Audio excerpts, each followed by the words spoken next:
জাহাজ ভেঙে গেলে তারপরে সেগুলোর সঙ্গে কি করা হয়, বা জাহাজ নষ্ট হয়ে গেলে তারপরে কোথায় রাখা হয়, এমন অনেক প্রশ্নই আমাদের মাথায় ঘোরাফেরা করে।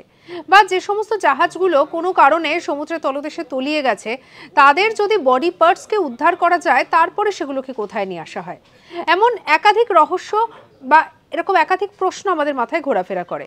আজকে আপনাদেরকে বলবো বিশ্বের সবথেকে বড় শিপ ব্রেকিং ইয়ার্ডের কথা, যেটা জানা যায় যে যেখানে রাখা হয় বিশ্বের সবথেকে বড় এই যে জায়গা, যেটি অবস্থিত হচ্ছে আমাদের দেশেই, গুজরাটের ভাবনগরে অবস্থিত এই জায়গাটিতেই হচ্ছে জাহাজের বিভিন্ন ভাঙাচোরা অংশকে রাখা হয়।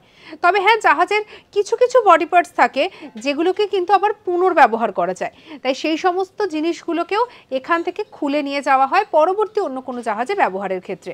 তবে মূল জাহাজের যে ভাঙা অংশ, সেটাকে কিন্তু রাখা হয় এই গুজরাটের ভাবনগরে। তাই এখানে যদি আপনারা কখনো গিয়ে থাকেন, তাহলে দেখতে পাবেন যে পরিত্যক্ত জাহাজের প্রচুর ভাঙা টুকরো বা পরিত্যক্ত জাহাজের খোল থেকে শুরু করে এরকম একাধিক জিনিসপত্র।